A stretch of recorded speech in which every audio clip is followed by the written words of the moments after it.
देश भर में सनातन धर्म को लेकर एक नई चर्चा शुरू हो गई है।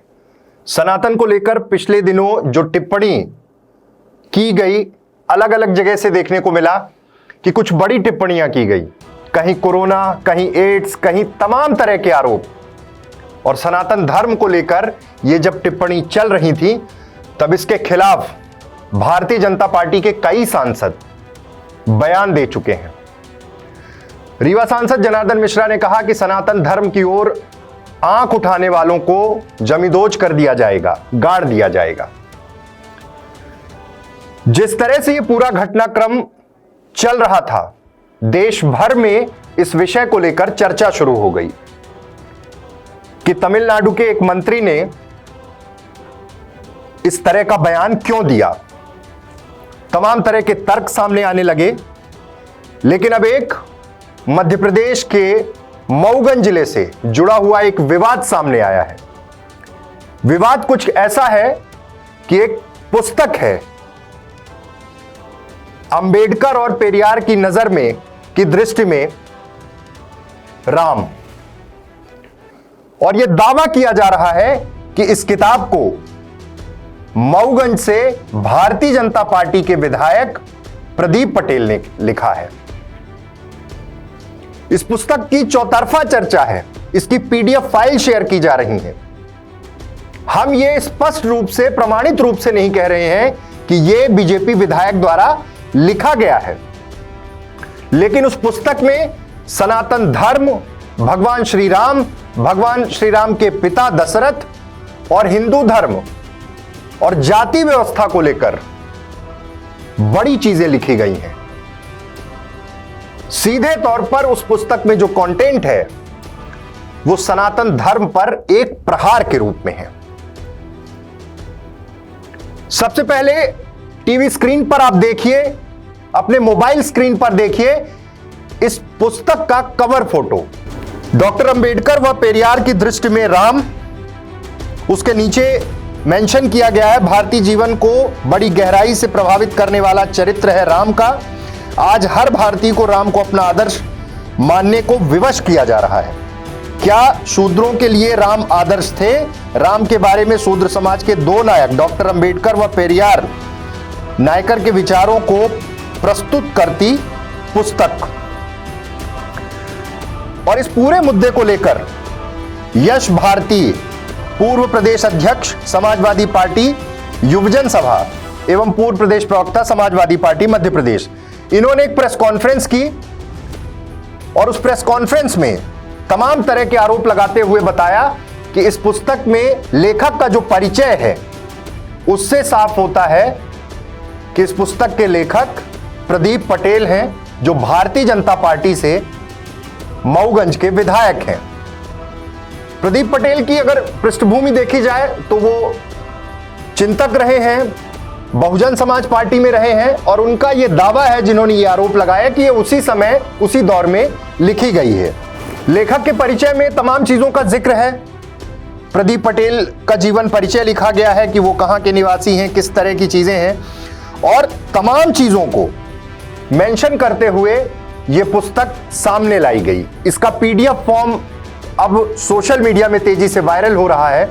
हालांकि इस पूरी पुस्तक के बारे में प्रदीप पटेल ने भी अपना पक्ष रखा और उन्होंने स्पष्ट रूप से कहा कि उन्हें कोई जानकारी नहीं कि ऐसी पुस्तक कहां है, किसने लिखी, किस तरह से छपी और किस प्रकाशन की है, कौन सा प्रिंटिंग प्रेस है। तमाम चीजों को लेकर उन्होंने स्पष्ट किया और यह भी कहा कि यह एक राजनीतिक षड्यंत्र हो सकता है और इसका खुलासा वो जल्द करेंगे। इसके पीछे कौन लोग हैं, यह भी वो सामने लेकर आएंगे और कानूनी कार्रवाई की भी बात करी। और उन्होंने कहा कि यह सीधे तौर पर चुनाव को देखते हुए ये एक राजनीतिक षड्यंत्र रचा गया है उनके खिलाफ। लेकिन सवाल यह है कि आखिर इस पुस्तक के पीछे की कहानी क्या है, यह पुस्तक कब लिखी गई, जांच का विषय यह है। किसने लिखा, इस तरह के शब्द वहां उसमें कैसे आए, सनातन धर्म, भगवान श्री राम, उनके पिता दशरथ को लेकर जो चीजें मेंशन की गई, जो जाति व्यवस्था को लेकर चीजें लिखी गई हैं, समाज में द्वेष के भावना से जो कथन लिखे गए, एक दूसरे को बांटने जैसी जो बातें की गई, उसके खिलाफ जांच कैसे होगी। जांच इसलिए बेहद जरूरी है क्योंकि जब यह पुस्तक पीडीएफ फॉर्म में पब्लिक डोमेन में है, लोग शेयर कर रहे हैं, देख रहे हैं, और सीधे तौर पर यह आरोप लग रहा है कि यह भाजपा विधायक ने लिखा है। यह भी कहा जा रहा है कि पहले जब वो बसपा के नेता के रूप में काम कर रहे थे उस दौर की पुस्तक है, इसकी कितनी कॉपियां हैं, किसके किसके पास हैं, यह सब कुछ एक पहेली की तरह बनकर रह गया है। लेकिन सवाल यह है कि अगर यह कड़ी कहीं से विधायक तक जुड़ रही है तो इसकी जांच किस तरह से होगी, क्योंकि उसमें जो विषय सामग्री है वो बेहद विवादित है। जिस तरह की टिप्पणियां भगवान राम पर की गई हैं वो निश्चित रूप से एक नए विवाद की ओर ले जा रही हैं, और जो आरोप लगे हैं उस पर स्पष्टीकरण विधायक ने भी दिया है। हम बिल्कुल ये नहीं कह रहे हैं कि यह किताब विधायक ने लिखी है, विधायक प्रदीप पटेल ने लिखी है, लेकिन अगर इस पुस्तक के तार किसी तरह जुड़ रहे हैं तो यह सबसे बड़ा विषय है जांच का, क्योंकि भारतीय जनता पार्टी लगातार इस विषय को लेकर आक्रामक रही है कि सनातन धर्म पर प्रहार करने वालों को छोड़ा नहीं जाएगा। और जिस तरह से यह मसला देश भर के सामने आया है और इस समय जो चर्चा है अलग अलग सोशल मीडिया प्लेटफॉर्म पर, ग्रुपों में, ये पीडीएफ फॉर्म में किताब दौड़ रही है। अब तक ये वेरीफाई नहीं है कितनी प्रति बनी, कितनी प्रति छपी, कहां डिस्ट्रीब्यूशन हुआ, क्या वाकई लेखक प्रदीप पटेल हैं जो दावा किया जा रहा है। लेकिन उन्होंने सीधे तौर पर चुनाव के ठीक पहले एक आरोप लगाया कि यह एक राजनीतिक षड्यंत्र हो सकता है मेरे खिलाफ जो विरोधी कर रहे हैं, और इसकी जांच होनी चाहिए। आइए सबसे पहले आपको सुनाते हैं कि जिन्होंने इस विषय को उठाया, इस पुस्तक का जिक्र किया, उनके क्या आरोप हैं। आप सब साथियों को बुलाने के पीछे मकसद था कि भारतीय जनता पार्टी का जो दोहरा चरित्र है, दोहरे मापदंड है, वो जनता के सामने लाना आपके माध्यम से।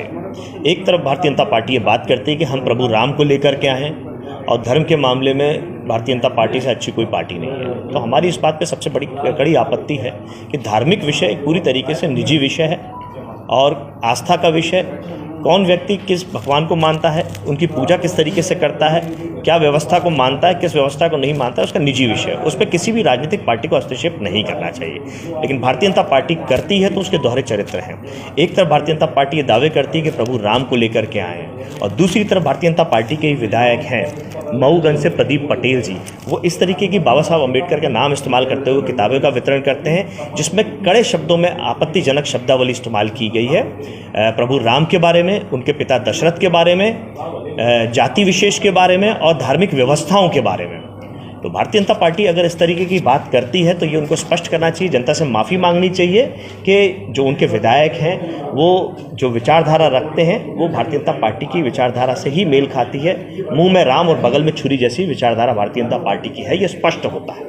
तो भारतीय जनता पार्टी जनता से माफ़ी मांगे, और हम लोग इंतजार कर रहे हैं कि प्रदीप पटेल जैसे विधायकों के ऊपर जो इस तरह की विचारधारा रखते हैं उस पर भारतीय जनता पार्टी क्या कार्रवाई करती है। अगर कोई कार्रवाई नहीं होती है तो अगला कदम उठाने का काम हम लोग करेंगे। मैं यश भारतीय, समाजवादी पार्टी पूर्व प्रदेश प्रवक्ता एवं पूर्व प्रदेश अध्यक्ष, समाजवादी पार्टी युवजन सभा। दावा यह किया जा रहा है कि इसका प्रकाशन मूल निवासी चेतना मंच रीवा और मुद्रक लक्ष्मी नगर दिल्ली है। लेखक ने किताब में सनातन और भगवान राम पर आपत्तिजनक शब्दों का प्रयोग किया है और तमाम आरोप लगाए हैं।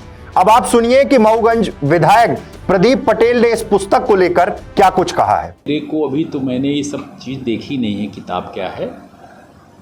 जानकारी मुझे जरूर मिली है कि कुछ लोग मेरे खिलाफ षड्यंत्र कर रहे हैं। अब वो कौन लोग हैं, मैं इसमें वरिष्ठ अधिकारियों से भी बातचीत करूंगा कि क्या किताब है, कैसी किताब। मैंने तो आज तक इस तरह की कोई किताब के बारे में न जाना, न मैंने छपाया, न मैंने लिखा। अगर लिखा छपा तो कहीं ना कहीं प्रेस का आएगा, तो इसका षड्यंत्र का खुलासा तो होगा, 100% खुलासा होगा, और जो लोग इसमें षड्यंत्र करने लगे वो बचेंगे भी नहीं। और मैं बात भी करूंगा इसमें कि क्या कैसा है, ऊपर भी बातचीत करूंगा। पर ये इसका इस तरह का कोई भी किताब मैंने छपवाई है या लिखी है या छापी है, जो भी अभी तो पता नहीं चल रहा कि क्या है, वो किताब लिखी है कि छपवाई है, क्या आ रहा है वो भी मुझे नहीं मालूम। पर अगर ये है तो पूर्णतः गलत है, निराधार है। और हमारे साथ पिछली बार भी चुनाव में इस तरह के षड्यंत्र चलाए गए थे, और अब मेरे सामने जो चीज़ आ रही है मैं कंप्लेन करवा रहा हूँ और उसमें पूरी जांच होगी और दूध का दूध पानी का पानी होगा। जो लोग षड्यंत्र करने वाले लोग हैं उनका पर्दाफाश होगा। यह बेहद गंभीर मसला है और जांच का विषय है। सनातन पर जिस तरह के प्रहार या फिर यह कहा जाए जिस तरह के बयान अलग अलग जगह से दिए जा रहे हैं, उस बीच में यह किताब विस्फोटक रूप में है और इस किताब में जिस तरह की आपत्तिजनक टिप्पणी की गई है, जिस तरह की चीजें लिखी गई हैं, उससे कहीं ना कहीं आक्रोश है। लेकिन इस बात को पब्लिक डोमेन में आने के साथ यह सबसे बड़ी जांच का विषय है कि इसे किसने लिखा है, उस व्यक्ति तक पहुंचना, क्योंकि विधायक ने एक सिरे से नकार दिया है कि उन्होंने इस तरह की कोई किताब नहीं लिखी, ना तो वो जानते हैं, लेकिन एक राजनीतिक षड्यंत्र की ओर इशारा किया है। इसलिए विषय जांच का है, लेकिन जो कंटेंट इस किताब में लिखा गया है वह बेहद विवादित है। बहुत बहुत धन्यवाद।